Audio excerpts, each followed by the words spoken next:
best friends, got each other's back. We used to cruise around with a bass to the max. Everyone in school, while I was in the lab, cooking up some beats that would turn into tracks. High school chillin', I was on a mission. I had bigger dreams of being a musician. Teachers always talked, but I couldn't seem to listen. I lived in a fantasy land, they called it fiction. But I was gonna be big one day, playing shows on the road to a sold out stage. Nobody really cared or believed I would make it anywhere close, I would fail and fade. But that's cool, I love that, cause any little doubt gives me energy back. And now, I'm in a place where I'm glad I never gave up on the dreams I had. And big dreams lead to big things, and big swings lead to big rings. Championships or the big screen, anyone who did anything took a big swing. And big dreams lead to big things, and big swings lead to big rings. Championships or the big screen, anyone who did anything took a big swing.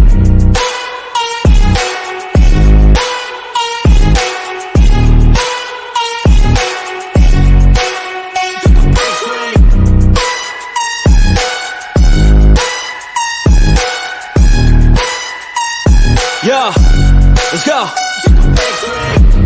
So if you want something big, you gotta swing fast, swing hard and commit. You might miss 10 times, but when you hit, just make sure that you get all of it, okay? People at the top took risks. Investing and testing is all that they did. It's not complicated, it just takes grit. So never give up, take a swing at it. And big dreams lead to big things, and big swings lead to big rings. Championships or the big screen, anyone who did anything took a big swing. And big dreams lead to big things, and big swings lead to big rings. Championships or the big screen, anyone who did anything took a big swing.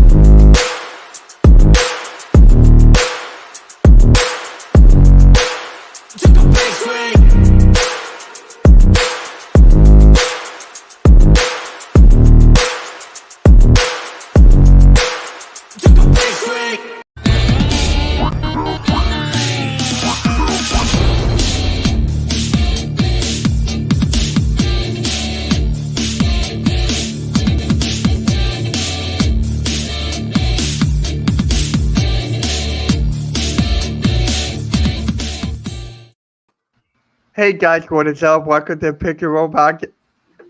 What the hell? That scared me. Alright guys, welcome to episode Pick and Roll, episode number 69. I'm here with my guys, Nikki Steves, Coach Ed Glandy, Next Shift Randy, who is back. Welcome back, Randy. We got Spider Blades and Rio from Just Fans Podcast. How's everyone doing? You made it, boys. We made it. it! Let's go, let's go, let's go, let's go.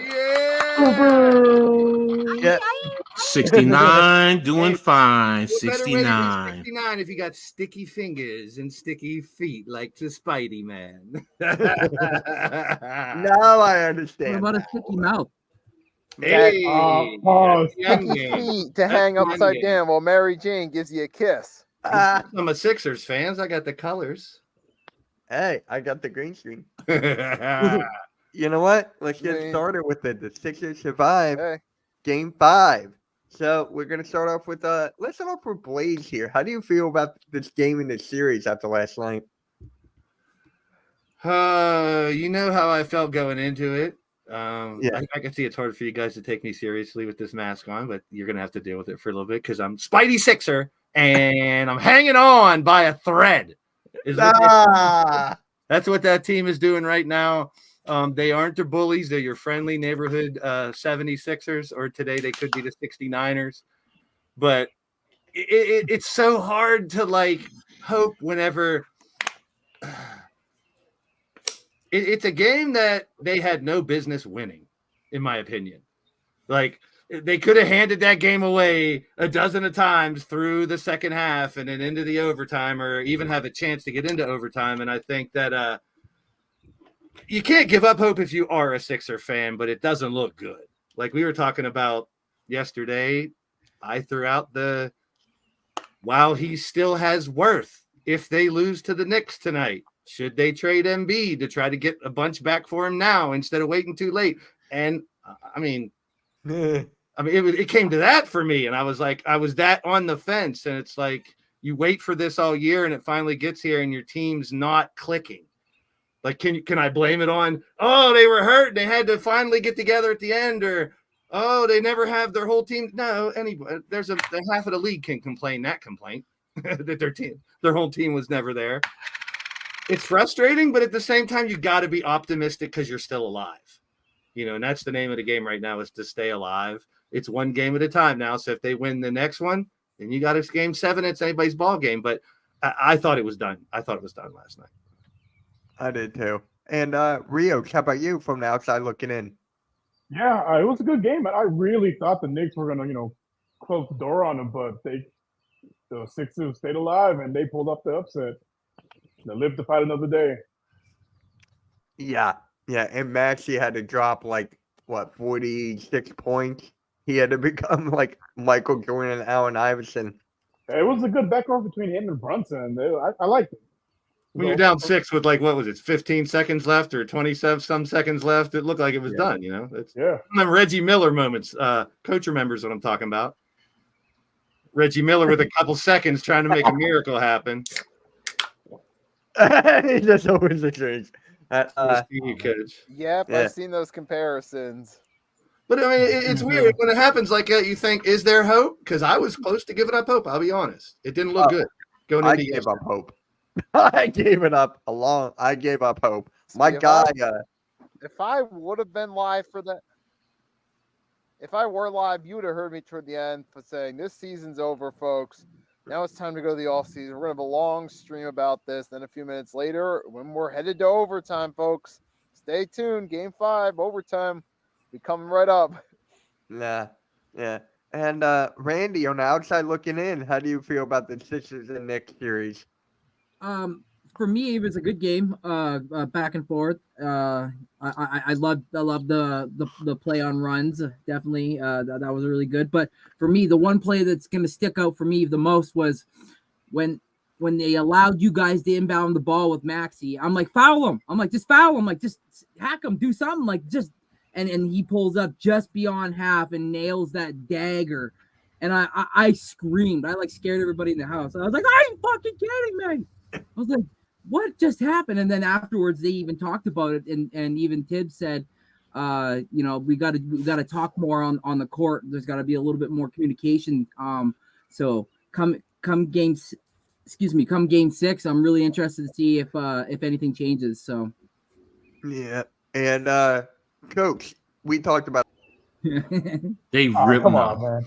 No, I'm joking, guys. I'm They'll joking. suck for guys, 2 but more games. They can suck So, for 2 more games for us. Coach. Here's Come on. the Two thing. more. It's karma. It's karma. I mean, game 2, you guys had it. We shouldn't have won, and we won. This time it's the same exact thing, but the roles are reversed. I mean, you can go through. There are questionable decisions on the Knicks end, but the bottom line is we cracked the door. And you guys kicked the door open and came in and took the win. Plain and simple. So got to tip my hat to you guys. You wanted it. And, the Knicks didn't.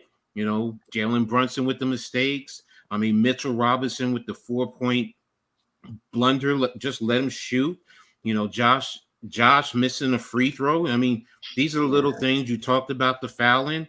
I mean, these are the little things when you close it out. This team has not learned how to close out an opponent.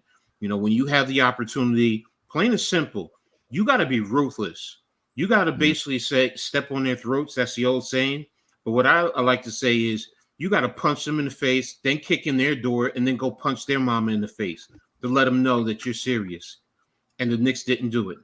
And any talk of them, right now, the focus should be on game 6, plain and simple. Don't talk about the future or anything else. Don't talk about game 7. It's on game 6. That's all that really matters, honestly, right now. Because if you go to game 7, and by the way, I said they talked me into winning in game 5 when initially, what did I say? Yep, it was going to be a 7-game series. 7, yeah. And And last night I am disappointed in myself because on my stream I was so excited. I was everything in those last, and the NYG said to me, Coach, it ain't over. And lo and behold, there it go. And I know better. I let my fandom take control of the coach of me. And that part I'm disappointed in. Usually people turn to me because I'm a coach. And what does a coach do? Stay under control, not and let everyone else, but I let my fandom come out. So I tell you this much. I'm too damn smart to make the same damn mistake. Right now, my goal is on Game 7. What type of adjustments is Tibb and the Knicks going to do? How focused are they going to be? How hungry are they going to be? Because that stadium, I really do believe you guys are going to – it's going to be all Sixers fans in there. I mean, I know Knicks fans are going to try, but it's hard for me to imagine anything else. So right now, it's going to be a war. I'm rooting for my team to come out victorious, of course, but – you know, it's going to be that stadium is going to be rocking. You guys are going to be bringing the energy for your team. And the Knicks are going to have to find a way to fight through that because if they don't, we're going back to New York after that. So right now, my focus is the stadium, 9 o'clock tip off. Everything else is not important anymore. It's the only thing that's important is the Knicks and the Sixers, and the Knicks have to come out victorious. Go ahead, Mitch. You got it, bro. So Joel Embiid had the quietest triple-double I've ever seen. Yeah, that's fair. And then he almost had a quadruple-double in turnovers. He finished the game with 9 turnovers. Yeah. So I'm just, Yo. so I'm just like, the playmaking was off, the awareness was off, his fatigue was off. This was not his best game by any means. We even joked he gave up a ball just to get that 10th turnover on the live stream. Yeah. Oh, really? It's kind of like, remember the movie Waterboy? When he had the ball and he gave it to the other guy. He was like, here you are. That's basically what Embiid did. That's basically what Joel Embiid did. And Tobias Harris had 19 points. Is that going to happen game 6? No. That's not going to happen You again. can't rely on Tobias to have 2 good scoring games in a row, or even solid scoring games for that matter. They all need to do well, which is we don't get that very often. Is they're all clicking on all cylinders.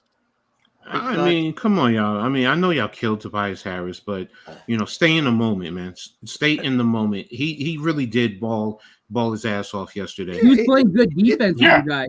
He was He did play good. He played good defense. He played physical. He made plays when he needed to. Exactly. I count at least 6 or 7 passes that he deflected out of bounds and or was on a guy and a guy shot was off. Like he definitely plays. It's not his fault. He maxed out and got the contract he did. You guys offered it. He's like, shit, I'm gonna sign that and play. Yeah. It's like, I understand you got to live up to what you're making, but it's like right now I see a different Tobias. I see a guy that wants it. To me, last night was more about Brunson and Maxey because I think to me it was validation that those two guys having this phenomenal year in the regular season wasn't a fluke. They brought it into the postseason. Maybe not your boy Brunson as much last night, but throughout the series, he's shown that he can be that A1 man in the playoffs, not just in a regular season. And that's why we could be going 7 games. I mean, if you want to be brutally honest, I mean, right now, the biggest issue with the Knicks is Dante DiVincenzo. Yeah. He's not producing. If he produces like he has in the regular season, are we here talking about a game 6?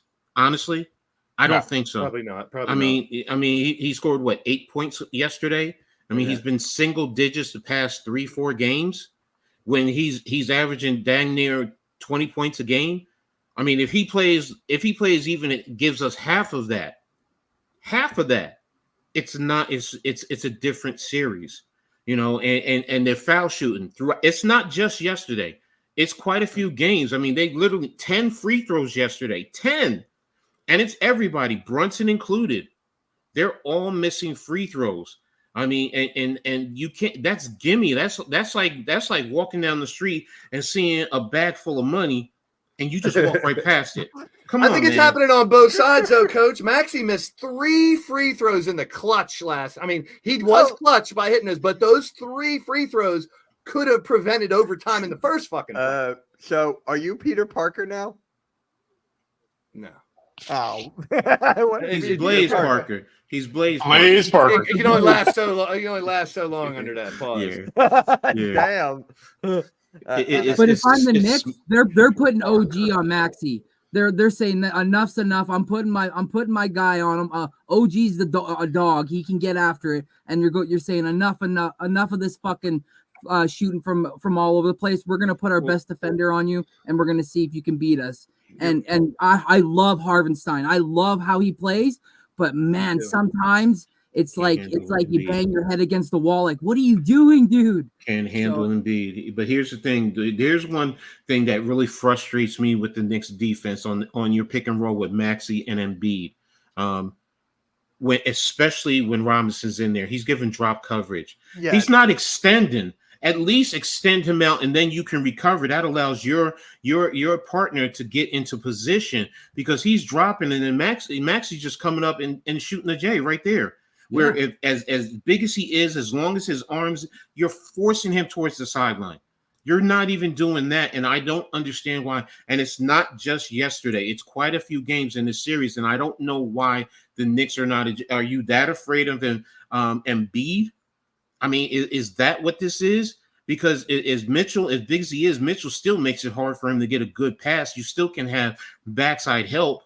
So it's like now the big shot that he hit when he came off and Embiid was going and he hit off of the left was it the left elbow off the 3-pointer? Yeah, that was clutch. All right, I'll give him that. But every other time on the pick and roll, you're giving drop coverage.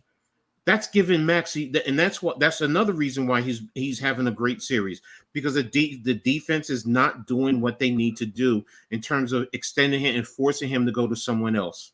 And then you can say the same thing about Embiid and drop coverage as well. It's both sides, both sides to that. So for me, honestly, that's what I'm most afraid of. It's the drop coverage and having Brunson all that room at the free throw line. That's what I'm afraid of. Like the one thing you guys don't have the advantage over the Knicks, though. You do have him. I mean, he didn't play well yesterday, okay, but you still have him in terms of your pick and roll. We don't have anybody like that. I mean, you can say Hartenstein with his push shot, okay, but that how we've seen also where he shoots air balls off of it. Mitchell Robinson can't give you dag doodle off of his. You can only get him to lob to the rim. That's it. He has no offense. So other than that, and I think that's the thing with the Knicks. That's where, for me, if you're going to do pick and roll, sometimes get some of the other guys. Get OG involved in pick and roll a little bit. Yeah. Because now you can get him. He can now force your defense to do other things, and he's doing well with attacking the lane on occasion. He's not just sitting in the corner waiting for a three. He's attacking the lane. So, and that there's things that with the Knicks that I'm saying are like, what are you guys doing? But again, it goes both ways. Both sides are making mistakes. This is what makes for a great series. As Kendrick Perkins says, if you're a competitor, this is the type of game that you want to, this is the type of series that you want to see. The back and forth. It's a heavyweight boxing match, and you're getting it in the first round of the playoffs. So, it's not an easy sweep like other teams out west. We're going to leave them nameless right now. Yeah, but you had a good point about OG on Embiid. I forget which game it was. I think it was 3. Game 4. It was game 4 when Embiid had 1 point in the fourth quarter. Yeah. Yep. OG was Yes. I'm telling you, you gotta put OG.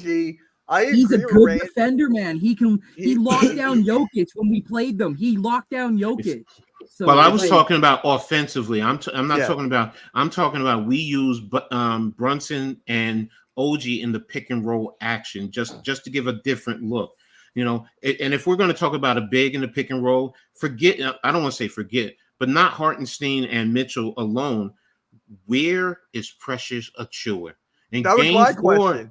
Game 4, Precious Achiuwa, what did he do? He forced Embiid to have to play out because he can shoot from the outside. You only went 7 and you lost Bogdanović. At least give me that. where Yeah. you don't bring him in there to at least, because now if you do that, Embiid has to come out, and that opens up the lane, because there were times that you guys were putting 4 in the lane when Brunson is coming in. So Yes. again, it's questionable. You guys made the right adjustments. Shout out to Nick Nurse. He did a good job in his adjustment. Tibbs, now it's the chess match moves to you. How are you adjusting, and what are you going to do? And if it's a close game, what do you do to help close out the game? I've talked enough. Go ahead, y'all. Y'all got it. Yeah. So Coach and I were talking about this when I was live streaming the Celtics and Heat, and we were talking about errors. So we were talking about how like LeBron James, Kevin Durant, Steph Curry, all of these stuff they're losing, and I feel like this era is pretty much over. We're in the Luka Doncic's now, Anthony Edwards. You can Jokic. you can throw Jokic. Jokic. You can throw Wemby, Rios' favorite player. You can throw him in there. Oh, what time's his first playoff game? I don't see him. But yeah, so it's this era. It's like that era. Curry too. Is that era kind of over? Randy, I'm gonna start with you on this. Oh man, I want to say yes, because like the young guys right now are showing it during the playoffs. I mean, like I watched every single game of that Timberwolves series, and I am now like one of the biggest motherfucking Ant fans now. Like I love that man. I love what he did. I love the shit talking he gave to KD, and then he brought it offensively and defensively. I mean, I think this kid could be the face of the NBA forever. I mean, he's already been in a movie. He's already played the bad guy. He embraces being that dude. So for me, I definitely say yes. All right, Rios, how about you? Is this era over? We're on to the Wembanyama era now. Yeah, the Curry era is over. Well, we got to make the playoffs first. I win more than 21 games. Okay. No, I think that era is over because the Warriors are getting older. Clay's probably going to move on. It's going to be Steph. They're going to have to rebuild, and I don't think Curry can carry a team by himself at this stage of his career. The Lakers with LeBron, who knows where he ends up? Who's might stay, might leave, but yeah, and Durant, like he's stuck in Phoenix because I don't think anyone's going to trade for him with that contract. I agree. Blaze, is this era over? Yes, but it's an exciting thing because there is probably 24 young talents that can, it's almost like one for every team almost, if you think about it. Like there's this gem hiding on every team now. So I'm gonna go back to when I was a little kid, and then you had Dr. J, you had Magic, and you had Bird. Now when that one wound down, it wasn't just like Jordan right away. There was this little, oh my goodness, like who's taking the reins? These guys are getting a little, they were still there.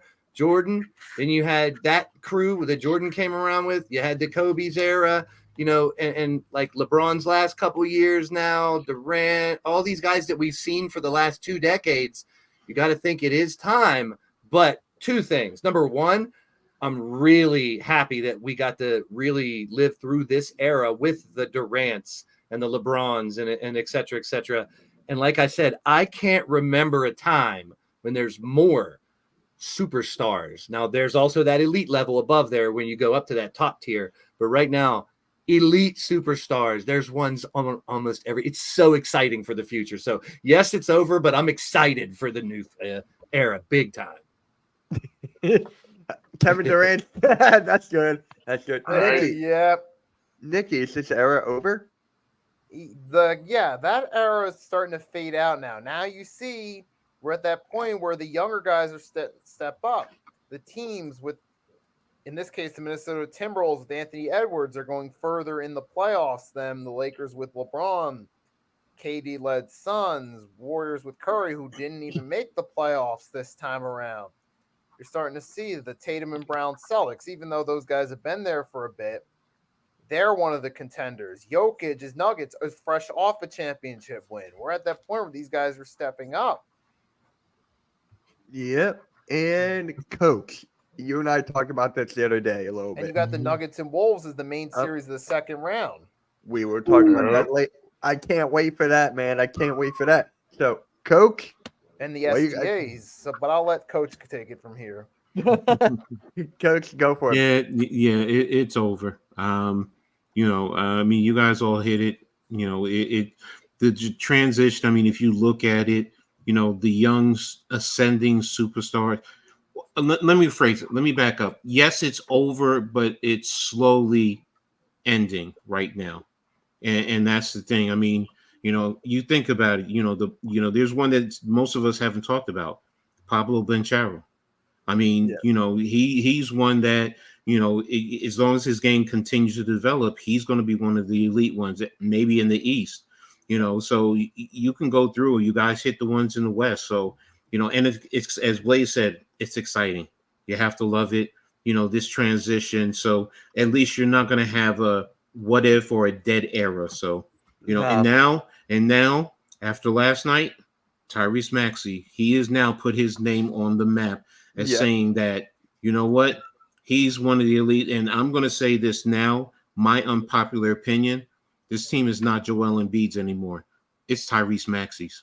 Oh. Well, that's just like we were talking about Cat and Edwards at the beginning of the year, Coach. Remember that? And we were all kind of like at the same thing, saying Ant can take over, but it's going to be up to, Cat kind of letting the younger guy. I mean, all this, what it all comes down to? What a pro wants. What a pro needs. Please don't.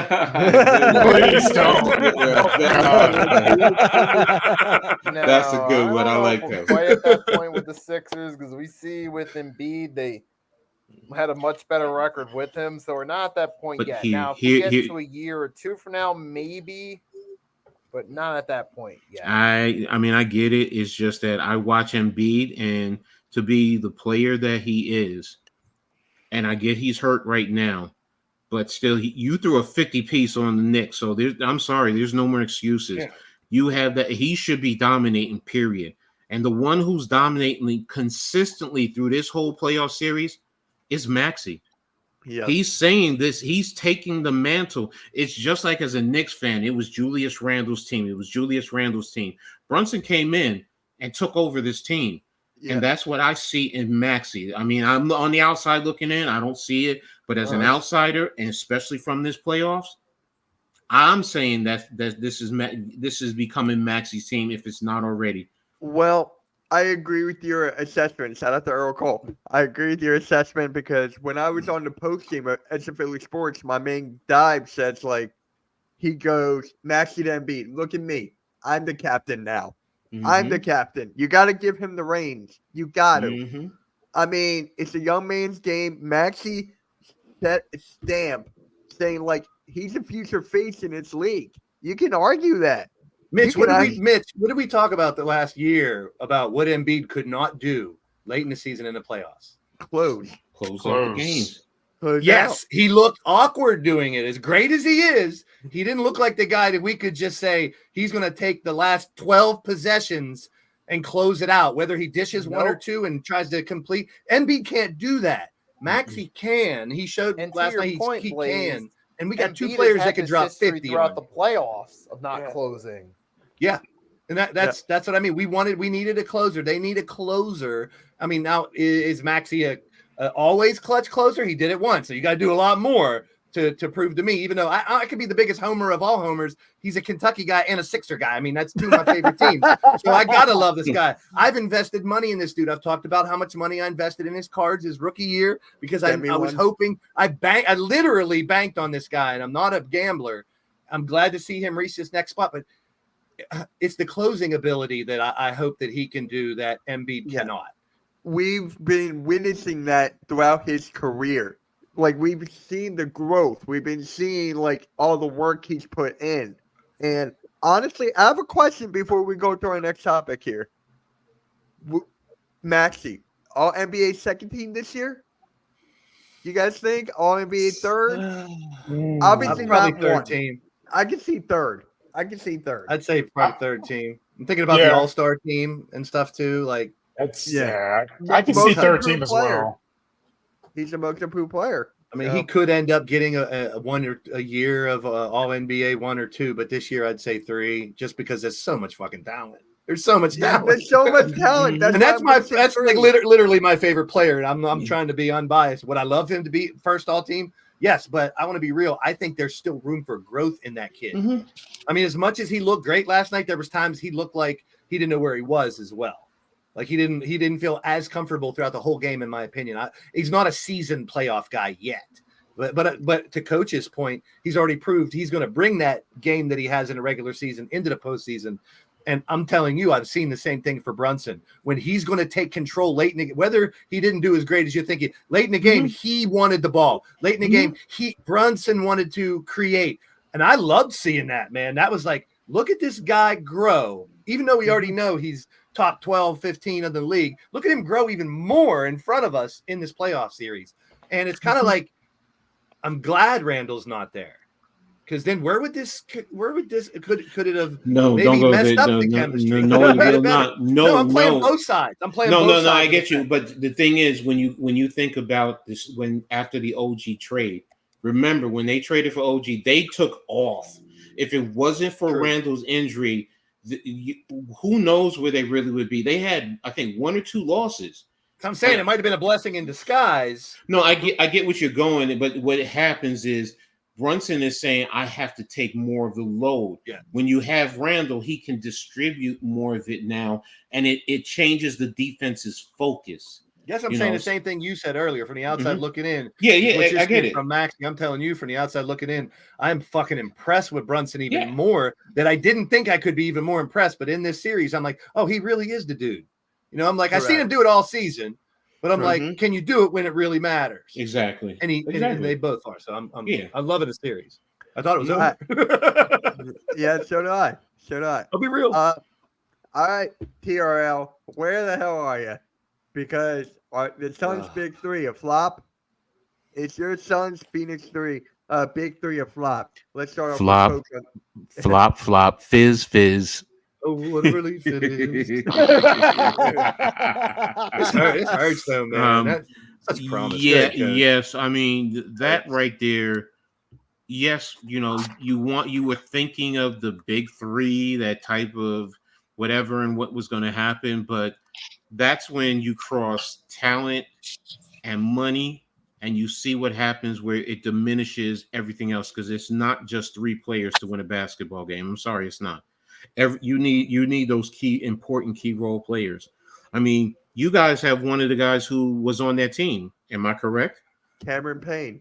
Yeah, and they had to let him go to get the money to clear the cap space. So, and they don't look like they mesh very well. So to me, it's a flop. Frank Vogel is about to get fired. One and done again. Again, yeah. And it was funny because I did a short skit with the Lakers, like different things Lakers fans might say. My last one was like, I know Frank Vogel wasn't perfect, but he's better in this situation. Darvin Ham is part of the skit. We're going to talk about we're going to talk about the Lakers later as well. So, and now here we are. We're talking about Frank Vogel having a real discussion about it. Talking about he might get fired again. Yeah. Randy, Suns big 3 and then maybe he'll flop. go coach the Pistons. Yeah. Oh, Monty Williams. No, they're not. They can't fire Monty Williams. He's the highest paid coach. They can't fire him. Well, it's part joke, but yeah, I know what you meant. Randy, Suns big 3 a flop. Yeah, man. Exactly like Coach said. It's not just 3 dudes. It's a team, and the roster construction didn't really have a backup point guard or a true point guard. And it was really telling when Bradley Beal got subbed out and Vogel went to give him a high five, and he kind of just sloughed it off, and that kind of showed me that maybe the players didn't even believe in the coach. So they were just out there playing basketball, and they just looked out of sorts. So for me, yeah, it was definitely a flop. So sorry, TRL. Rios. Oh, definitely. If you're gonna do a big 3 like they did in Miami, you gotta make sure there's 3 guys in their athletic primes. Outside of Booker, Bradley's on decline. Kevin Durant's not the same Durant of years past. Much more injury prone, and then just no point guard. You can't have those 3 guys like that that are ball dominant with 0 point guards on the roster. It's just not going to work. And then after those 3, it's the talent's up here with those 3 behind them, down here. You can't win basketball games with that kind of roster construction. And they're stuck with those guys because they make up of $150 million at the cap, and they can't really move any of them. Yeah, crazy. And Blaze. don't mistake this for disrespect. I think he's a good player, but in my opinion, Bradley Beal is not a big three player. He never Yep. was. I kind of question why, and I think Durant wanted him is one of the reasons people are pointing out. But he's a good, solid player. He's a great player, but is he a big three? I mean, to me, big three means you're elite. You are up in that elite because we can't be just three all-stars being the big three anymore. That's back in the day when the big three started. That it was very rare that someone had three all-stars on their team, right? So nowadays that standard has to raise. It can't just be a team with three all-stars as a fucking big three because every team has at least a big two, and they definitely got a big one. We talked about that earlier. So if you want, in my opinion, you want to elevate, we're going into a new era, right? Let's change the game. Can you say big four? Not really. No team's going to invest in 4 max contracts and bullshit. And we've seen before where just taking all stars and throwing them together doesn't mean they're going to make a good team. Exactly. It goes back to the coaching. It goes back to the general managers. It goes back to how they run the team all together. So this one hurts a little bit because one of my Western teams is the Suns. I've always loved the Suns. Barkley, Chapman, all the guys I used to play had their stint with the Suns. Dan Marley, a bunch of old guys from the Suns I used to love. Kevin Johnson, I could go on and on. I've always loved the Suns. And I thought this year, I questioned the Beal part, but I thought, and I'm not using this as an excuse because I always say never use injuries as an excuse. But beginning of the year, man, these three never got a chance to even click or play a couple weeks in a row together. But I think the silver lining underneath all this is Grayson Allen. We've seen him kind of come into his own and finally shake off what those demons of his past, so to speak, and show he could be a consistent player. Not a big three, but I mean, do you need a big three to be a champion? No. No. And I'm sure everyone agrees, but does it help? Sure. But they have to work. We saw how the Clippers were beginning of the year when they first put those 4 together in the Clippers, right? And I said, you know what? Get out of my house. I can't stand these 4 as players. Really, they're not my cup of tea. But if they get those 4 players to click, the Clippers will be dangerous. And look, mid-season, what they were doing, destroying people because they're playing well. Now it's shaky. But I think it sucks that this is happening to the Suns. But I think it's different situation than like a Sixers or the Knicks or all these other teams that could be dealing with that are kind of in between. I think the Suns need to chop it down, restart. Try something different and really overhaul that team. Coach. He had Jalen Hurts on the green screen. Now he has the Commanders. There it is. There it is. Okay. All right. So oh God, what is Blaze doing now? What is Blaze gonna do? Uh-oh. So all right. So I just got to bring up this comment and then we'll move on to the next one. Oh wait, you just missed. Sorry to cut you off, but you missed out my take for the. Oh, I did no because we talked about it before a little bit, but go for it. Yeah, but I touched up for a second yesterday, but I don't know if you guys remember last year when this happened. I said it was risky, and I thought the odds that was going to work out for a championship run were low. Because at the time, I'm looking at wait, these guys don't have much depth outside of those guys. And come to this year, really, they didn't have much depth. Because who stands out on the roster beside the big three, Booker, Durant, Bradley Beal? Nobody. And then we see what actually happened this year. They got swept in the opening round by the Timberwolves, and they were the 6th seed. On paper, they were supposed to be one of the top 3 seeds at least and have a shot at contending. But it didn't happen. And Bradley Beal, he didn't put up the same numbers, which tells me that he's a good player. I can't consider him great because I consider great and elite hand in hand. I don't think Bradley Beal's quite there. And, you saw that he wasn't up to that level. I think he stat padded with the Wizards because he was the only reliable offensive player they had. And with him now on a super team, quote unquote, it didn't click. They came as the 6th seed. They got beat in the opening round. So ultimately, yeah, it was a flop considering the hype. Biggest flop in recent years? Yes. And I think there was more people that actually bought into this than the Russ, AD, LeBron Lakers. I think some people saw the writing on the wall there. But yeah, this is definitely not what it was supposed to be for the Suns. And I think their championship window is definitely closed now. It's just a matter of if they can make the playoffs these next couple of years, I think. Yeah. And then you might see them slide to the play-in like 3-4 years from now with Devin Booker trying to carry whatever he has on the roster. Yeah. Blow it up. Blow it up. All right, because we saw the Timberwolves take on the Suns, and with Anthony Edwards just having a damn good series against the Phoenix Suns. So my question to you guys, Anthony Edwards, the best shooting guard in the league? He's got to be up there. Send Booker to Philly. Send Booker to Philly. You want me to clip that? But my question is Anthony Edwards the best shooting guard in the NBA? He's definitely up there now. Yes, he's the man. He is the man. I mean, how many times does he have to dunk over, through, into, over, under, around everybody? This guy is the thing. He is him, as the kids like to say. He's showing it. He's doing it over and over. This guy has no reason doing this. He's in a team in the middle of the Midwest. He went where people really didn't realize how great he was in Georgia. He's blowing up, and he's young as shit. I mean, we talk about the Holmgrens and the Wembys, the two younger guys fighting for the rookie of the year and stuff. This guy's going to be like, hold my beer. I'm ready. Get out of here, LeBron. I'm ready to take the damn crown. Yeah. I mean, No, I agree with Blaze. After that game 4, he just cemented himself as the best shooting guard in the league. Because what a performance! jaw dropper, dude. Just straight domination. They could not stop him. Crazy. Randy, you said you were a big time fan of this guy. Is he the best shooting guard in the NBA? Yes, like fucking hands down. Like I would give up Scotty Barnes. I would give up Quigley. You want picks? You get 10 of them. Whatever ones you want. I would kill to have him on my team. I haven't seen a guy with hops like him since Carter, man. Like him running back on defense and blocking shots and his head hitting the backboard and falling because he has that much leap ability. This kid, like I said, his dog mentality, his I don't give a shit what you guys have got. I'm gonna take over this game and it's my game attitude. Yeah, he look out. The NBA is just along for the ride, and we're his story. He's not the best shooter, though. He's not the best shooter. No, Let's not get confused. No. Let's not confuse shooting guard with shooter. It's just a position in a game that's pretty much positionless, which we've talked about a lot. Yes. He might be the best player in the NBA.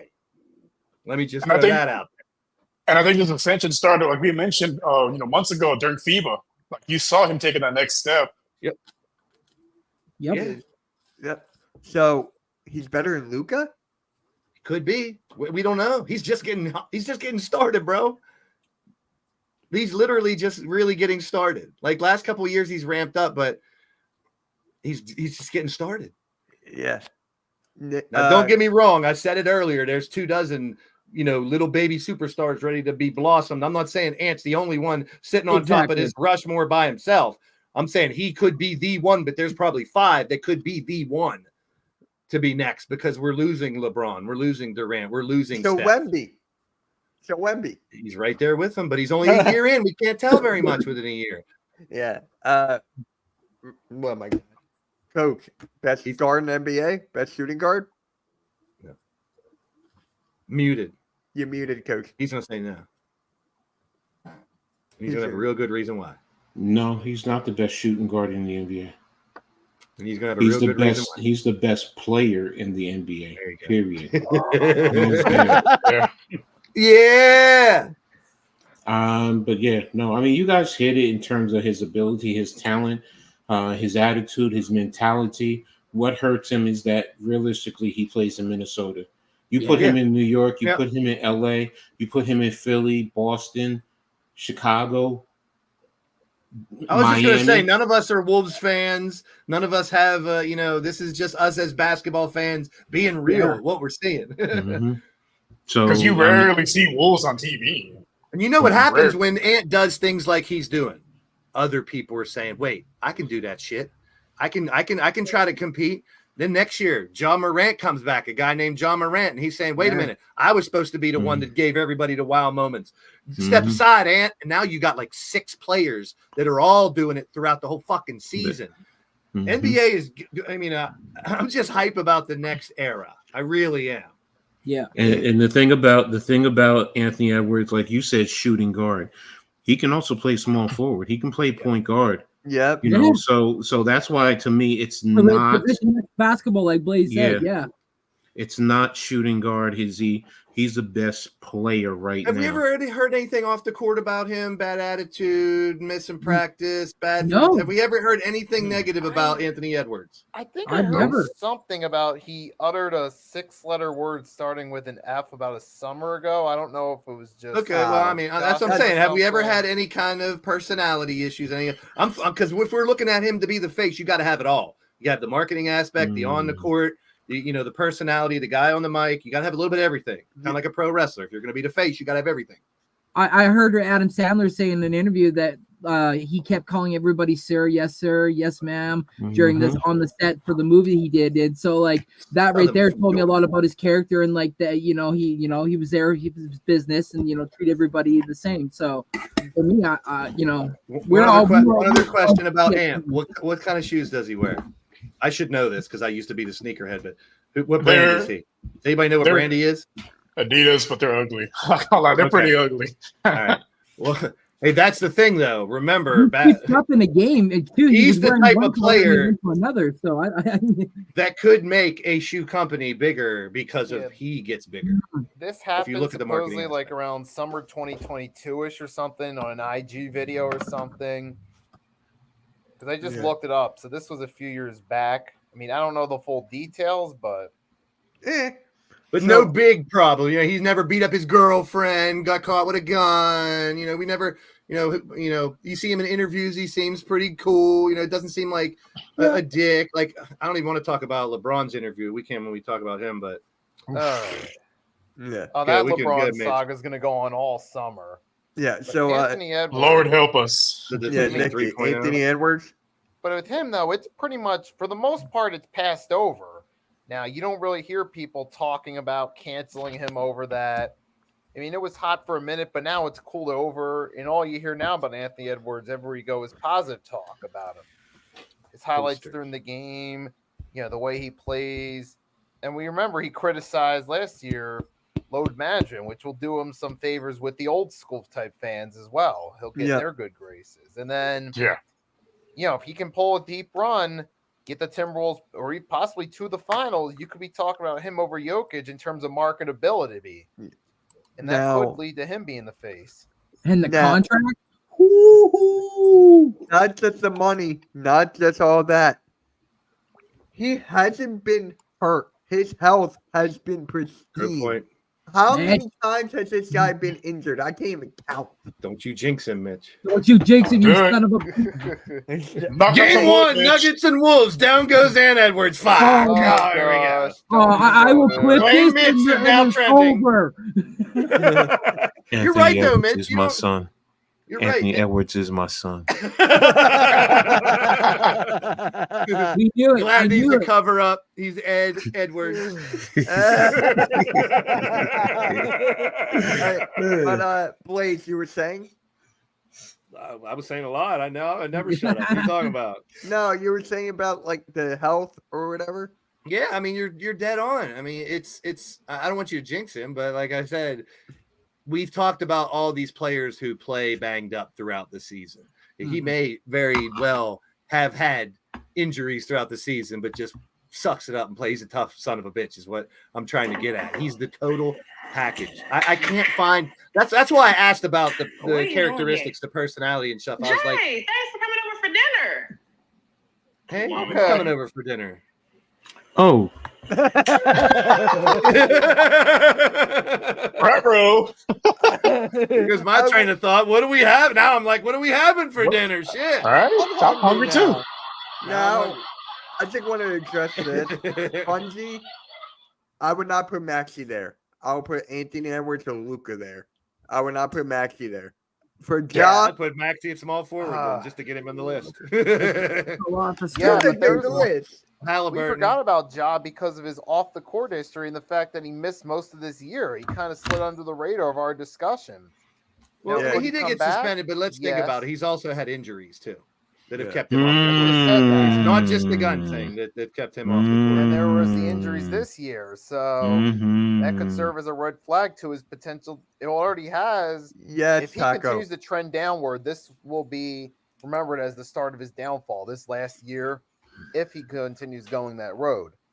Yep. You know where he compares a little bit. I hate to compare anybody to MJ, but I definitely see the flashes because he does ignorant posters. Ignorant. Yes. Michael Jordan would put his hand in your chest, and the ball, when it gets dunked through the rim, he'd make sure it hit you in the face as the defender when it went through. Yeah. Like that's how ignorant. And Anthony Edwards sometimes it seems like he's looking down on the hoop. Like he's going down when he's going to dunk sometimes. Like It's when he gets the ball, my heart rate goes up, and I'm like, he's gonna fucking destroy the rim. Like I'm something looking shit's for gonna the happen. trampoline after some of his moves. Yes. Where's that trampoline he just jumped off of? And like, He oh, he's be in the the backup. backcourt. He's in the backcourt, and the ball's already up, and all of a sudden he just comes out of nowhere. And you're like, how the fuck? He epitomizes why I Yeah. love basketball. He really does epitomize why I love basketball. Attacking the The- rim, the showing that intensity. aggression, the intensity. Yes, Rios, dead. That's the best word that I think. If you could, okay, here we go. If you could describe Anthony Edwards, everyone on the panel, if you can describe Anthony Edwards with one word, what would it be? Intensity. Yeah, that's a good one. Athletic. That's a good one. Monster. KILLER. Killer. Superhuman. I'm thinking superhuman is some of the stuff it makes. me That's think. 2 words. You said one. That's 2 There's words. a hyphen. It's hyphenated. No. It's 2 Oh, words. Don't make me look it up. But no, I'm it- hyphenating it's that his, shit. he has that killer instinct just like MJ did. Just go out there and take Yeah. your soul. Okay, unworldly. That's That's one good word. one. That's a good one. Unworldly. I mean, we had like half man, half Unworldly. amazing was Vince Carter, and like he needs a couple more nicknames. Like we had the Rain Man with Sean Kemp, and that's what I miss back in the day. All these guys, the Iceman, Clyde the Glide, Magic. Chocolate I mean, Thunder. Magic's Yeah. nickname was so good it became his Panther. first name. Let's bring back the big time nicknames for the Chocolate NBA Thunder, players, yes. bro. Yes, but- Chocolate yeah. Thunder giving Oh! dunk all his dunk nicknames. Yeah, you're right, Blaze. I miss those days. All right. What about all Man. Shaq nicknames? Yeah, Spongy. I already saw that. He needs to be in the dunk comp too. My God. Ooh, So, good one. Yes. Go yeah. ahead, Blaze. I'm sorry. So we were talking about the future with Anthony Edwards. Let's dial it back and talk about the Lakers and the Nuggets, how the Lakers got eliminated in 5 games. My Canadian boy. Is LeBron out of LA? No. He's gonna throw a temper tantrum and beat up a woman in the first row. No. I scared her. I'm scared. Did you see that? Then I jumped and cried like a baby because the coach wouldn't listen to me. That was so embarrassing. Like, bro, you're It's over there so- celebrating, intimidating a 5'0" woman. Like, come This on, is why I man. can't Wait, stand what the happened? argument about greatest of No. all time. Amazing Wait, what basketball happened? player that defied all the odds for 30 years. Sure, that's LeBron. He's a fucking asshole. What happened? So what? He's an No, asshole. I'm just saying that's I'm No, allowed to I'm- have my opinion. No. I don't mean it like that. I want him to be an asshole because that means you're pushing yourself for To greatness. discredit your teams, like look back. I saw a Michael little did it. comparison. You realize that. Go I back and look should at have Michael. shared it. I should have shared it. The you don't have to be a sportsmanship person all the time. But Exactly. if you never shake the motherfucking other team's hands, you show them no respect, and you go and make excuses on the podium like a little baby and don't want to talk and putting the mic down. It's embarrassing for someone who's Yeah. supposed to be at the top of his profession. And I love his game, the old game. And if Embiid starts doing that flopping shit like he was doing the last 2 games, like LaFlop, I'll think the same thing about him if he says dumb shit. It's embarrassing for LeBron to act the way he does when you're that guy. Nowhere close to Jordan in my book. Great player, all-time scorer, great scorer. But I look at the entire picture. Your I do too, personality, Blaze. your sportsmanship, how you are with your teammates, how you are with the media, how you are with the fans, how you are on the court is number 1 by far. It's a game, and it's all about on the court. But look at all the shit that he does now. That he got grown women calling you a crybaby in the game all the time. Like I know most people say, "So what?" But it's now that's like his persona. Does that not? I mean, he doesn't care. He's that godly himself that he's now Let's get a fucking gold statue for him and start bowing to the motherfucker. Then let's start going to church of LeBron. Let's start that. It's They already ridiculous to started. me, man. No, I get Started where that. you're going, Blaze. Blaze, I get where you're going and what you mean. And in that regard, I respect it.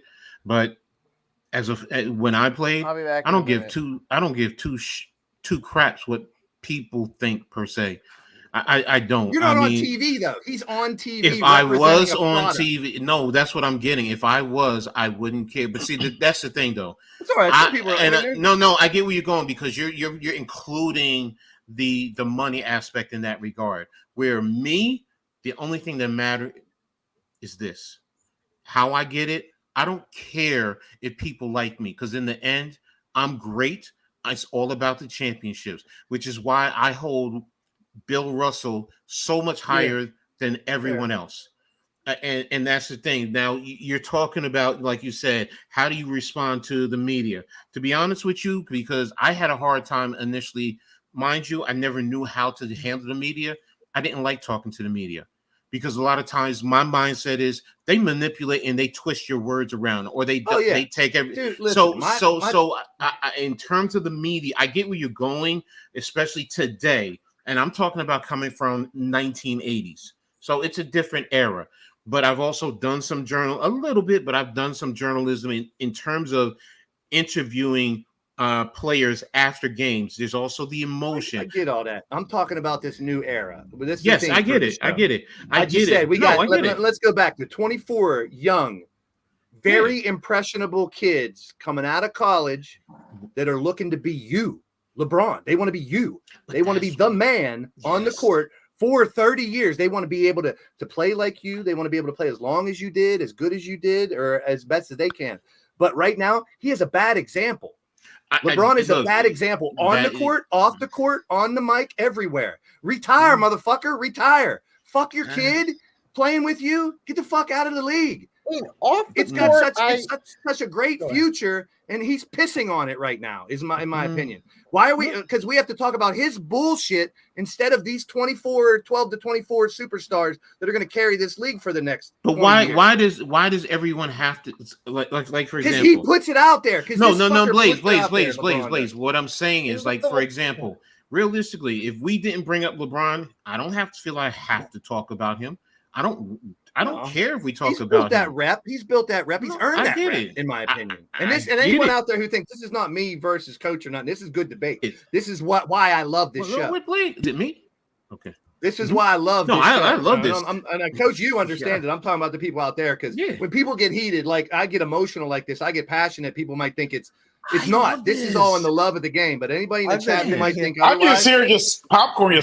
I'm just here relaxing. I'm here relaxing. But I'm dead serious in it, man. I mean, I don't expect someone to be Mr. Proper Sportsman 24/7, but you are setting the fucking bar. Now he thinks he's above the fucking law, is what it is. Because he's so great. He's done so much. I'm the number one scorer. I got all these rings. Fuck everybody else. I'm gonna tell fans to go fuck themselves. I'm gonna tell the refs to go fuck themselves. I'm gonna jump and cry like a baby in front of my coach. What is that? I mean, I do think. I mean, some of the stuff about him on the court being a baby is absolutely correct. I think off the court, being a little bit harsh on being a completely bad role model, because there are some good aspects. You know, he doesn't have all this baby mama drama like some players. He used to be a great role model. That's my problem. He used to be good with that. You're forgetting about one thing. How whenever he goes to a team, it changes every single time. They already had a perfectly built. Then he comes in, he wants to change everything to make it his own. That is why I don't want him in Philly. That is why. I was going to say, Mitch, is when we discussed it a couple weeks back, I was like, I don't want the circus that comes along with it. A lot of people would want it because it's going to bring money. It's going to bring butts in the seats. But it's and look at his track record the last couple of years. Where's the sign that all of a sudden he's going to click and bring 4 championships the next couple of years? It don't look good. He's on the downslide. He's going to year with his kid and bye-bye, LeBron. See ya. And I ain't going to miss you at this point. I will remember the first 10 years of LeBron's career and love that. And the formula's been he goes to a team, trades all the young talent, tries to bring in, top 10 players, gets coach inspired, they underperform. Everyone gets to blame but him. Then he leaves. Rinse But he and has repeat. earned this spotlight. Don't get it twisted. Don't get my words twisted, people. Mm-mm. I may not be a fan of what he does, but it's all the time. It's not just there's been one incident last year and then one this year. No, it's pretty much you can't watch a LeBron game without him yelling at a coach or a ref or a fan or just one game. Just give me one game. But that's him. He has earned that right. That's what I'm saying. I'm defending him at the same time that I'm bashing him. No, Blaze, you're right. But see, when you talk, because you're talking about him being a prima donna. That's how I'm taking it. God, he thinks that he is what he thinks he is, in my opinion. That's something Which crosses the line. Big time I can never say. I don't interpret it that way. That's me. But in terms of the prima donna attitude, no disrespect, that's been permeated for the longest while. I'm sorry, I can take that back to Isaiah Thomas with the Detroit Pistons. Yeah, to me, and I guess that's why. I guess why for me through the years, what I'm seeing with LeBron is just a normal. And I'm as a Knicks fan, you've heard me say it. Julius Randle sitting there crying to the referee after a play. Every player has done. Now you want to say because he's bigger in life and it's magnified. Okay, I get it. But I guess because I'm compartmentalizing and I'm looking and I'm saying, well, dang damn it, every damn player does it. But you got to make a lady in the front row. You got to flinch at her because she called you a crybaby. Is that necessary? What is that? Okay, now you lost me. I don't know. There's a lady in the front row that called him a crybaby. He walked over to her and went like this to her. To a woman in the front row, like he was going to punch her. Wait a minute. Back up a second. Yeah. LeBron James got in a called a playoff crybaby. She was going like this. It's all over the internet. She's going like this to him. He goes over all the graphics right on it. He's saying these fucking refs are terrible. They're fucking terrible. She calls him a crybaby. He goes over right next to her, walking by her in the front row, goes like this. Again? And then goes before. No, and then goes over to his teammates and says, "Did you see me make her flinch? What is that? Are we in 5th grade?" I have to back up there in terms of that. That I can't defend that. I won't defend whether that. it's a woman or a man or a kid or a grandma, why are you pretending like you want to fight a fan? Unless even if I mean the only way I could say here's what I'm saying. You're right in that regard. That's wrong, and I'm not going to defend that. I'm not going to, because right now when you say that instantly takes me back to Detroit and Indiana, and it's like are we starting to head that way? You know, and it's no, I can't. I will never defend it. I will never. The baby antics, the crying on the field, jumping up and down. I don't give. Do that to the wrong Knicks fan or Philly fan. Do that to the wrong Knicks or Philly fan. You're right about that. You might get hands, and then we got this bullshit. Now we got to talk about why you're right. LeBron wanted to fight a like fan. that Sixers fan flipping off Westbrook. Yeah, my point as a pro, that guy's a doctor. As a pro on his level, I'm not even saying as a general pro. There got to be some level of decorum. Everyone's looking at me. Let's not make it a scene. Let's make it an example of how people should be. And he's not at that. I think he's at a frustration point. I mean, it kind of shows that the team didn't come together the way he thought. They got their little fucking, prize in the middle of the year and thought they were the shit, and it fell apart when everyone thought it would. And now, I mean, instead of just going back, I mean, I saw a little clip where people were comparing, and I'm not saying I hate this LeBron Jordan comparison, but they were showing like similar situations that these two went through and how they reacted to it. And they were showing Mike in a conference afterwards, and they showed LeBron do his little shit, throw the mic down and walk out. It's like if you put them all next to each other, sure, you can make anyone look better or worse, but it's like he changed. It's like, why did he have to change? Like he thinks he's above the law is how I feel. And someone who does that, I mean, respect authority to a certain extent. Yeah, you're going to argue with a referee or probably not always agree with your coach, but he's literally scolding referees and coaches like they're little kids. And now he wants to fight women in the stands. I can't defend that. I won't defend that. But I mean, what's worse about doing the flinch is going over to your buddies and saying, I mean, there's pictures everywhere of him saying, "Did you see that? Did you see me make her flinch?" Like No, that's that's What bull. That's BS. You're right, Blaze. You're 1 quadrillion% right. You For know, the most because part, you're what on the that says. floor eliminates that, but it's over and over. Why are we talking about all this dumb shit? And yeah, I No. can accept a lot of the on-court antics because you're trying to win a game. You can Yeah. convince a referee to call a foul. I get all that. Trust me. It's frustrating when. No, that part. That's why I'm so glad this fucking era is over. I will miss Steph Curry because I love that dude. Durant never really panned out to what he was supposed to be, but LeBron, good riddance, my man. Good riddance. And if we're still on the LeBron thing, I did read a weird article today about little Bronny being down to 4 colleges now instead of, and one's West Virginia. And here I can have a personal tie here. It's Duke, Ohio State, Louisville, and West Virginia. What about Duquesne? No, it wasn't on the list. There was 4. So I don't know if Duquesne's off the list or what. This is a situation that's fluid. It could change tomorrow, you know. So as of the last time, now here's a situation I know. There's a kid named Rodney Gallagher. He's from my hometown. He plays for West Virginia, wide receiver. He was best friends with LeBron's son, Bronny, for 2 years. He's in West Virginia. LeBron has friends. He has connections here where I'm at, which is 15, 20 minutes away. So if he does go to West Virginia, I can make sense of that. He's already been in this area a few times. So if Bronny wants to come here, he's already welcome here. Maybe he can help West Virginia. But I'm not rude. I'm not canceling out the fact he might get fucking drafted just for the sake of LeBron. Yeah, I can see the Lakers going to try to keep him there because I think if they don't draft him, he probably leaves.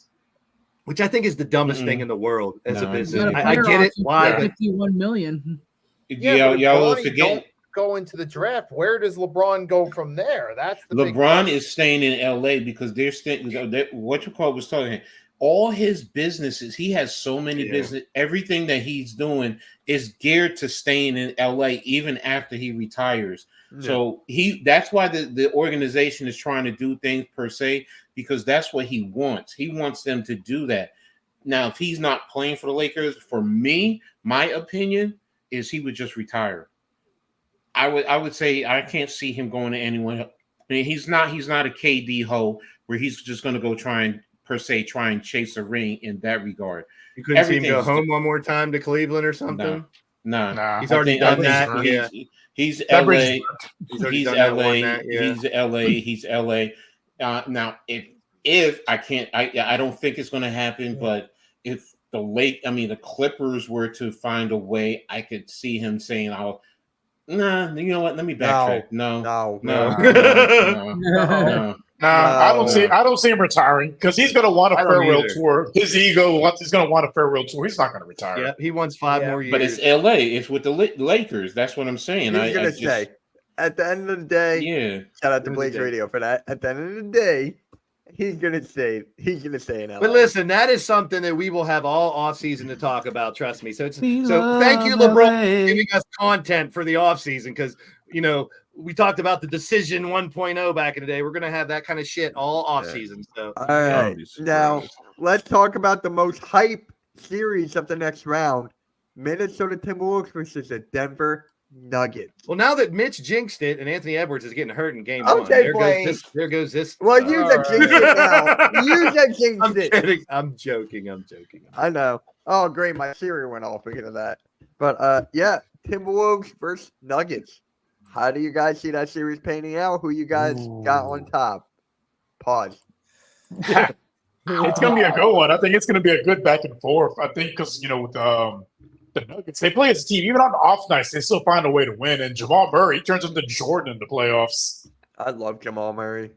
But I think this is going to be a good test for Anthony Edwards because he's going against a team that's, the Nuggets are favored to win. So it's going to be a real good test for him to see if he's able to, carry these young Timberwolves to a couple wins, and maybe we get a game 7. I see it going Nuggets in 6, but I mean, if it goes to 7, I wouldn't complain.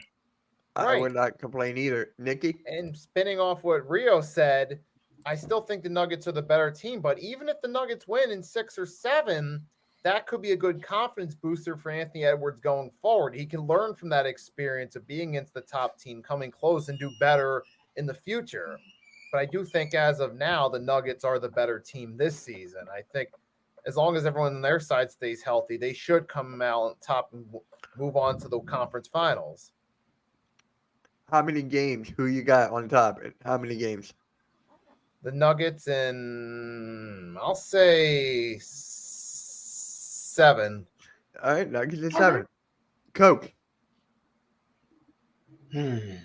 Minnesota has the best defense in the league. Yeah.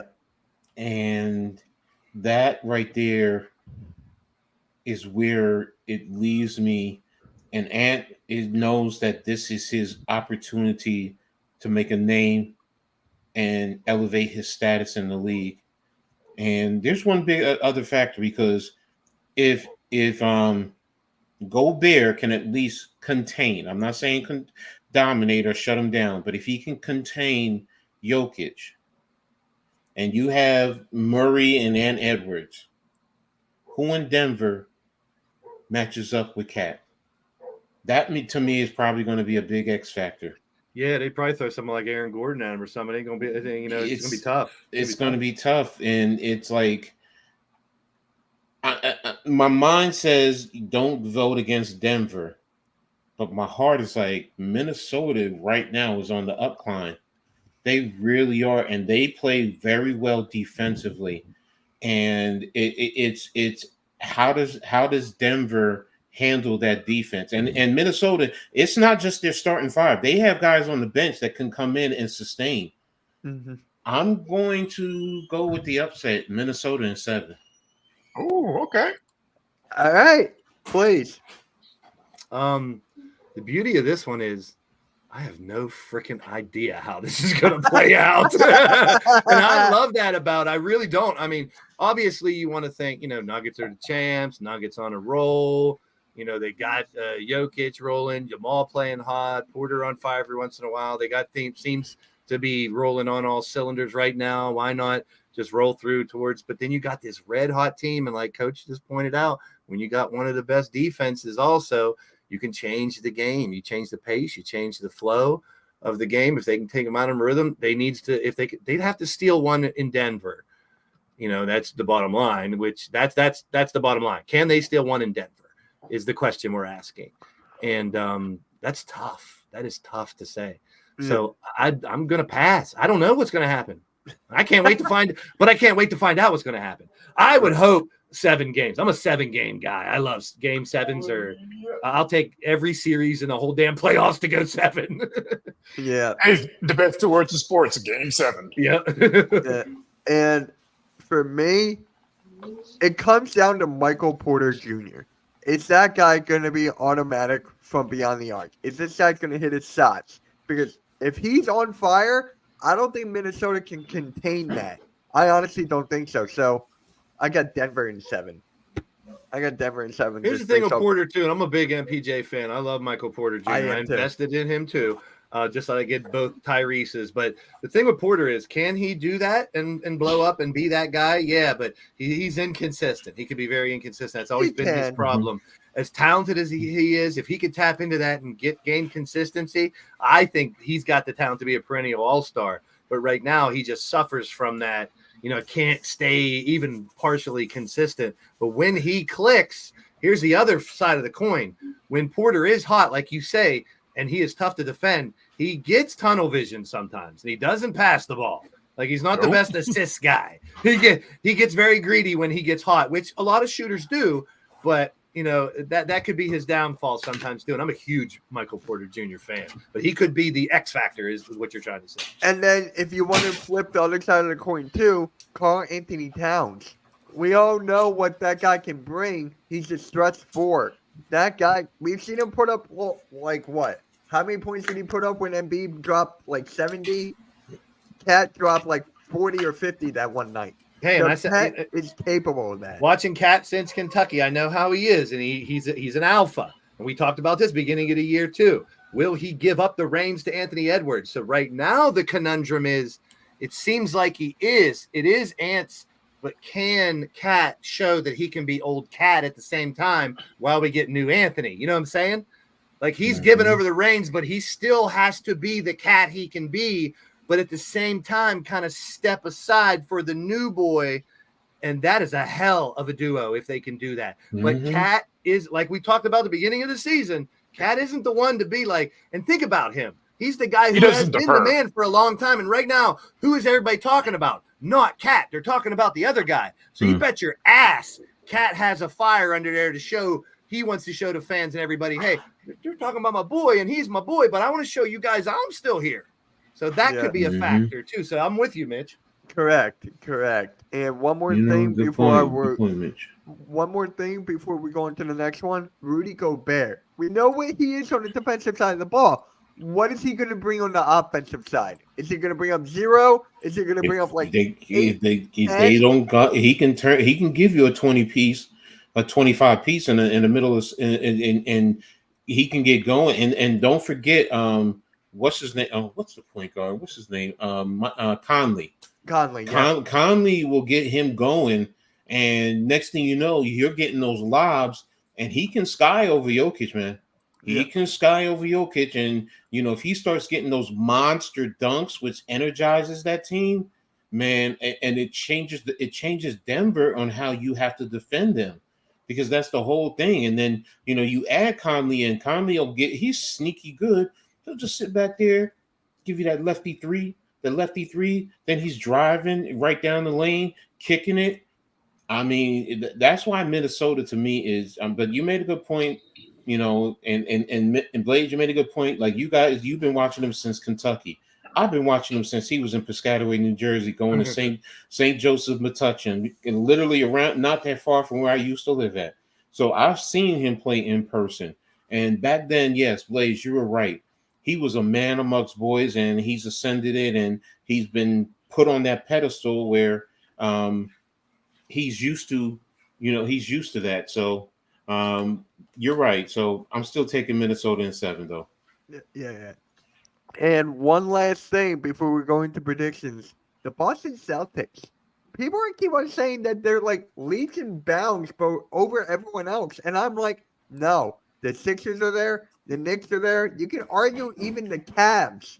The Cavs are there. Yeah. Well, first thing I want to know is what's going on with Porzingis. Yeah, he's out. That's a big piece of the he's puzzle. out. He's getting surgery. I think he's out. Yeah, that's a big piece to the puzzle. Yeah, he's definitely getting surgery, or because they said it was like the same as Giannis, so he's out for a few games. I think he's out for a few games. If it's not surgery, then yeah, he's going to be out for. But that does change a little bit, because the difference between Boston being one of the best and being that team that everyone was putting on the top shelf was Porzingis' second half of the season, along with everybody else. So now losing that piece, and listen, this is just a fact. I'm not using it as excuse or anything, but you got to think about this all the way across the board during these playoffs. Yeah. One person goes down on some of these teams, changes the whole outlook of these playoffs, because there's a lot. Look at the Thunder sitting there. They got to wait. So they're going to be healthy. They're going to be rested, but they're super young. They have no experience deep into the playoffs, but they have the talent. That's a huge question. The East, I think the East is still way up for grabs. It is. I think I'm right there with you. Actually, you can probably sit here and have an argument for all 8 teams to make it to the finals. Somewhere along the line. Is there any argument that you can make? And listen, now I'm throwing in the possibility of Giannis is done for the season. Like things like that. Giannis is out. And then they go to the next round and someone else is out. These things can happen where a path opens up. Miami last year was a good example. They came out of nowhere. Yeah. Can they do it again this year? No, they don't have all the same pieces. Probably not. But I'm just saying, I think the East is wide open and the West is tight like gnat booty, as my man from Outkast used to say. It is tight out there in the West. Yeah. Got that booty on tight like gnat booty. Yeah. So there's just one player on Boston that Coach and I were talking about, and I think he's extremely underrated, Derek White. Yeah. Derek White and his shooting ability and his defense. I made this take a couple of days ago and months ago.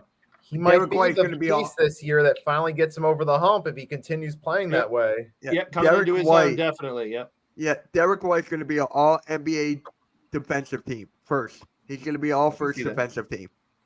So I'm saying, look out, because we know that We know that Tatum doesn't really step up. In the last game, he did not, but he has a supporting cast to do it.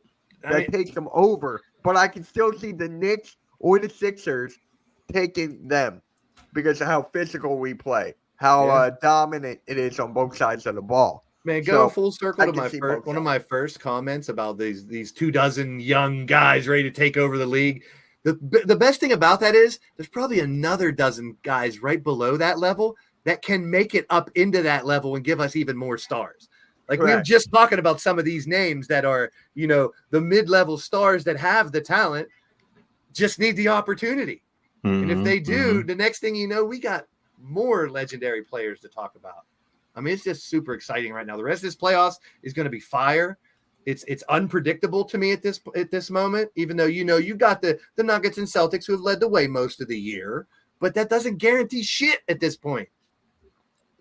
It's going to be fun to watch, man. It's going to be fun. Strap it in, folks. It could be the T-Wolves. It could possibly be maybe the Thunder. Strap it on, strap it up, strap it down, strap it in, strap it on. Strap Pause. Pause. It is episode 69, motherfuckers. Right. Getting dirty up in here. I was gonna wear my mankini, but I forgot to shave. That was my idea. Yeah. You don't want to get grimy like that, bro, because you're talking to the wrong one, man. Come on, pimpin'. Let me stop. All right. So, Coach, how do you feel about Boston? Leaps and bounds over everybody?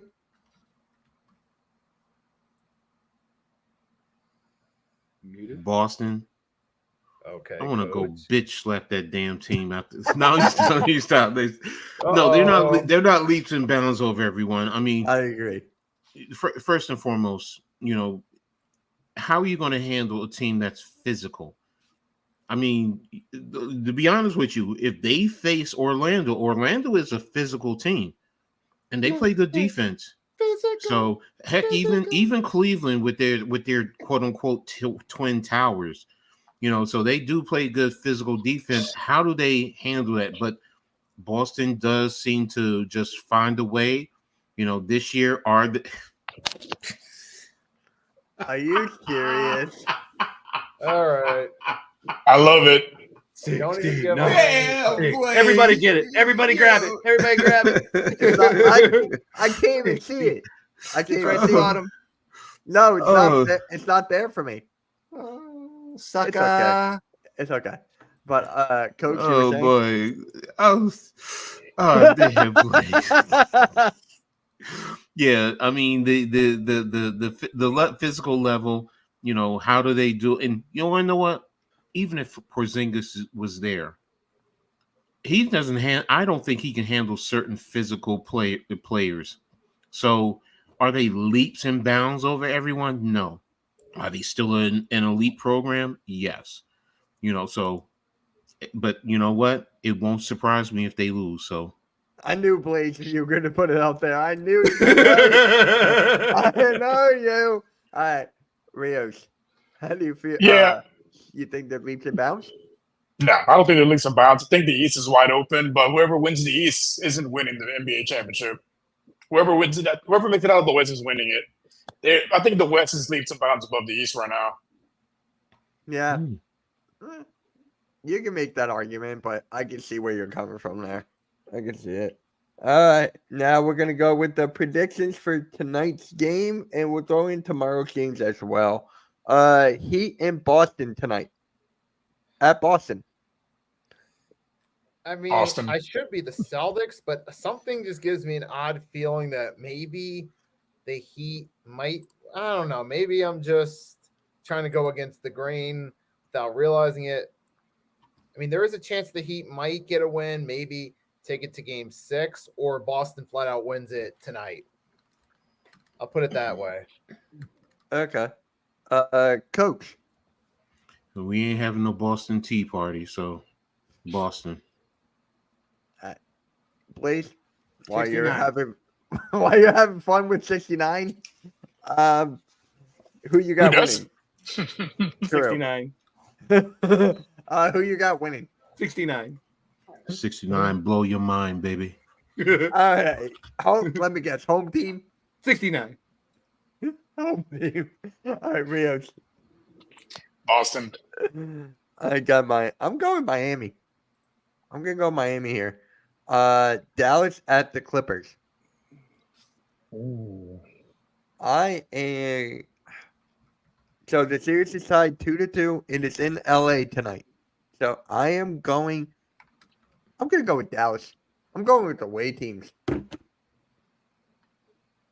Chris is going Clippers in Miami. Whoever wants to take it, take Is it. Kawhi playing tonight? Yeah, I was about to ask, is Kawhi playing? I think he is. I don't know. That's why I took Dallas just to be safe. Yeah, if Kawhi's playing, I'm going Clippers. Okay. I think Kawhi playing Clippers, if not Mavs, that could go. That's going to be the X factor for that outcome. All right. Blaze? 69. All right. All right. Okay. We know what Blaze wants tonight. Mm-hmm. Yeah, baby. Woo! Yeah. All right, guys. No, I'm just We're not doing that again. All right, I only guys. had one opportunity to do this for the 69th episode. Now we got 100 more shows to go. Okay, for what? 100 more to go. 100 more to go. 100 bottles of beer on the wall. 100. 100 bottles. 100 pick and rolls on the Oh my wall. God. 100 pick and rolls. I've only had one time where I've actually heard someone do the entire song. But That is so cool. let me do it right now. Give me full screen. No, I'm just kidding. No! All right, guys. So that concludes episode 69. We'll see you next week. Make sure you hit that like and subscribe. And yeah, Promo Yeah. cookies. we'll catch you all later.